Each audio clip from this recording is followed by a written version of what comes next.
एक छोटे से गांव में एक परिवार रहता था जिसमें मोहन, उनकी बीवी शीला और उनका बेटा सोनू रहता था और उनकी भतीजी निधि रहती थी। निधि के माँ बाप बचपन में ही गुजर गए थे। निधि चाचा चाची के पास रहती थी। शीला बहुत ही बुरी थी। वह निधि से पूरे घर का काम करवाती थी।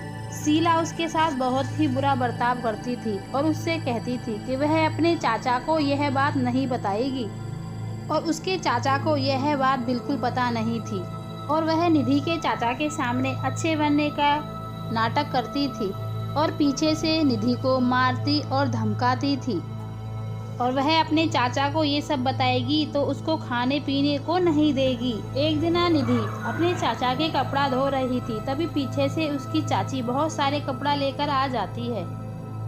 चाची, मैं पहले ही बहुत थक गई हूँ, मेरे अब नहीं धोए जाते कपड़े। ए निधि की बच्ची, चल चुपचाप कपड़ा धो, बस पूरे दिन खाने को दे दो तेरे को बस, और काम तुझ पे जरा सा भी नहीं होता। आज सारे कपड़े धुल जाने चाहिए, मेरा बर्थडे भी है, उसके बाद किचन में भी आना पड़ेगा तुम्हें। इतना कहकर शीला वहाँ से चली जाती है।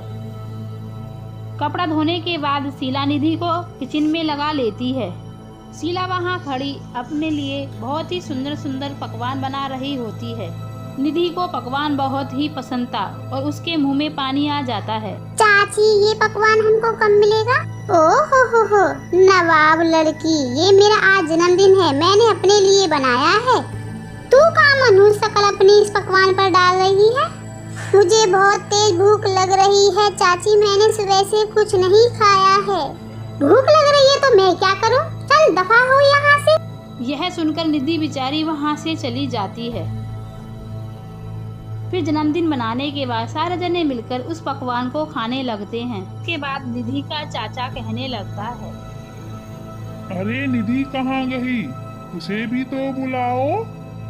अरे उसने इतना ज्यादा खा लिया कि वह आराम से सो रही है महारानी। निधि सारी बातें सुन रही होती है। चाची कितना झूठ बोलती है, आज तो मुझे खाना ही नहीं दिया। खाना खाने के बाद रात को उसकी चाची बचे हुए पकवान को फ्रिज में रखने जाती है। तभी पीछे से निधि आ जाती है और अपनी चाची से कहने लगती, बहुत तेज भूख लगी है चाची, प्लीज मुझे खाने को पकवान दे दो। ओहो आई महारानी, चल भाग यहाँ से, खिलाऊं तेरे को खाना। इतना सुनकर निधि उल्टे पैर वहाँ से वापस आ जाती है और अपने कमरे में चली जाती है और वह पूरी रात भूख के मारे तड़पती रहती है। फिर अगले दिन शीला किचन में आती है। धरे हुए पकवान को देखकर कहती है, क्यों ना इसमें मैं जहर मिला दूं, उसके बाद इस खाने को निधि को दे दूंगी। वैसे भी उस मनहूस की नजर थी इस खाने पे, खा लेगी मनहूस इस खाने। ए लड़की, कल से खाना खाना मचा रखी है ना तू, ले ये खाना खा ले पेट भर के। ये मेरे लिए है सारा पकवान? हाँ तेरे लिए है, मैं कोई इतनी बुरी नहीं हूँ, चल खा और काम पे लग जा। ठीक है चाची जी। निधि थाल का पकवान लेती है और उसे खाने लग जाती है। 2 दिन की भूखी निधि को पता ही नहीं चलता कि उस पकवान में जहर मिला हुआ है। बेचारी इतनी खुशी से पकवान खा रही होती है कि उसे जन्मों से नहीं मिला हो। थोड़ी ही देर में वह सारे पकवान को चट कर जाती है। चाची ने मुझे कितना सारा पकवान दिया है और वह तो बहुत ही अच्छी चाची है मेरी। खीर खाने के बाद निधि फिर से उसी किचन में काम करने के लिए चली जाती है। खाना बनाते बनाते निधि को अजीब सा होने लगता है। उसे अचानक से उल्टी होने लगती है और उसके मुंह से झाग निकलने लगते हैं। चाची, चाचा मुझे बचाओ। निधि की आवाज सुनकर निधि की चाची शीला वहां आती है। वह उसे देखकर डर जाती है। उसे सब पता रहता है, उसने उसके खाने में जहर मिलाया था। तभी निधि की आंखें बंद हो जाती हैं। चाची से कहती है, चाची मुझे बचा लो। अरे मैं इसे डॉक्टर के पास ले गई तो मेरे किए धरे पे पानी फिर जाएगा। भाड़ में जाए ये मरेगी तो मुझे छुटकारा भी मिल जाएगा। शीला उसे ऐसी हालत में वहीं छोड़ दे और देखते ही देखते निधि की जान चली जाती है। उसके बाद शीला रोने की एक्टिंग करती है जैसे कि उसे कितना दुख हुआ हो उसे मरने का। हाय मेरी लाडो को क्या हो गया? सबर रखो शीला, पर समझ नहीं आ रहा कि निधि को आखिर हुआ क्या। जब मैं किचन के अंदर आई तो मुझे निधि मरी हुई मिली थी। किसी को पता ही नहीं चलता कि निधि की मौत कैसे हुई है, और शीला मन ही मन बहुत ही खुश हो रही थी। जो उसने निधि से पीछा छुड़ाना चाहा था वैसा ही हो गया, पर उसे पता नहीं था निधि एक चुड़ैल के रूप में उसे दंड देने जरूर लाएगी। फिर कुछ समय बीत जाता है और शीला उन बातों को भूल जाती है कि निधि भी इस घर में कोई थी। तो वह अपनी सहेली से अंदर बैठी बातें कर रही होती है। तभी वह अचानक बाहर से आवाज आने लगती है। शीला जब बाहर जाकर देखती है तो उसके होश उड़ जाते हैं। उसके सामने एक बहुत ही खतरनाक चुड़ैल खड़ी होती है। मुझे बहुत तेज भूख लग रही है, मुझे खाने को पकवान दे दे पकवान, जा जल्दी जा। शीला चुड़ैल को देखकर बहुत ही तेज चिल्लाती है और अपने घर की तरफ अंदर भागने लगती है। और फिर अंदर जाकर मोहन को सारी बातें बताती है। शीला की बात सुनकर मोहन बाहर आता है तो वहाँ कोई नहीं होता। वो यही थी और मेरे से पकवान मांग रही थी। पागल हो गई हो, लगता है आज ज्यादा काम कर लिया है, जाओ अंदर जाकर आराम करो। फिर अगली सुबह शीला जब किचन में जाती है तो वही चुड़ैल उसे वहाँ भी खड़ी मिलती है। शीला देखकर डर जाती है। ये सब क्या हो रहा है मेरे साथ? मुझे क्यों दिखाई दे रही हो तुम? कुछ तो बताओ। और शीला से वही चुड़ैल फिर से पकवान मांगने लगती है। मुझे पकवान दे दो, तुम बहुत ही स्वादिष्ट पकवान बनाती हो ना। चलो चलो जल्दी से पकवान दे दो मुझे। मेरे पास कोई पकवान नहीं है, चली जाओ यहाँ से। क्यों मुझे बार बार परेशान कर रही हो? मैं तो बस खीर मांग रही थी तुमसे।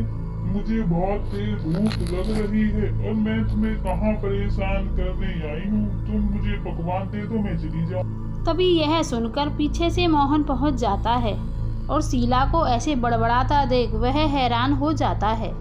ये क्या हो गया है तुम्हें? क्यों अकेले में बड़बड़ करे जा रही हो और तुम रो क्यों रही हो? मुझे बचा लो। अरे पर तुम्हें मैं किससे बचा लूं? वही चुड़ैल, वह फिर से आई थी। कहाँ है चुड़ैल? वह अभी आई थी और मेरे से पकवान मांग रही थी और वो बार बार मेरे पास आती है और मुझसे पकवान मांग।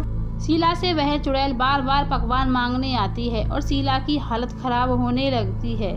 शीला को देख देख मोहन चिंता में आ जाता है और शीला की माँ को वह बुला लेता है। शीला की माँ अगले दिन ही एक पंडित जी को लेके शीला के घर आ जाती है। क्या हुआ मेरी बेटी, और ये कैसी हालत बना रखी है तूने? देखो ना माँ, कोई मेरी बात नहीं मान रहा है। वह पकवान मांगने वाली चुड़ैल मुझे बार बार परेशान कर रही है। हाँ बेटी, मुझे दामाद जी ने सब बताया था, इसलिए तो मैं पंडित जी को अपने साथ लेके आई हूँ। पंडित जी चारों तरफ देखते हैं, उन्हें कुछ एहसास होता है। क्या इस घर में कभी किसी की अनचाही मौत हुई है? हाँ बाबा, मेरी भतीजी निधि की। पर अनचाही मौत मतलब? हाँ, मतलब कि वह अपनी मौत नहीं मरी थी। ये क्या बोल रहे हो बाबा? अभी सब पता चल जाएगा तुम्हें। यह सुनकर शीला घबरा जाती है और थर थर थर कांपने लगती है। क्या वह चुड़ैल तुमको दिखती है और क्या मांगती है तुमसे? पकवान मांगती है बाबा, और मुझे वह बहुत परेशान भी कर रही है। एक काम करो, अभी रसोई में जाओ और बढ़िया सा पकवान बना करके लेके आओ। तभी शीला रसोई में जाती है और बढ़िया सा पकवान बनाकर लाती है। पंडित जी उस खाने को बीचों बीच आंगन में रख देते हैं और अपना मंत्र मानना चालू कर देते हैं। तभी वहाँ चुड़ैल आ जाती है।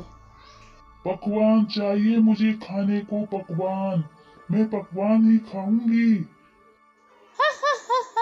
ये पकवान तुझे जब ही मिलेगा, पहले तू ये बताएगी तूने इस औरत को क्यों परेशान किया हुआ है? मैंने इसे परेशान नहीं किया है, मैंने तो सिर्फ इससे पकवान मांगा है, क्योंकि इसने मुझे पूरे दिन भूखा रखा था और पकवान बनाया था पर मुझे नहीं दिया था। और बाद में मुझे पकवान दिया तो उसमें इसने जहर मिला दिया था और मैं तड़प तड़प कर मर गई थी। ये वही खड़ी रही थी। अब इन लोगों को माफ कर दो और तुम्हें हर अमावस्या की रात को छत पर पकवान धरा हुआ मिलेगा और उसे जाकर खा लेना। तभी शीला अमावस्या की रात को पकवान बनाकर छत पर रख देती है और चुड़ैल उसे अमावस्या की रात को खाने आ जाती थी।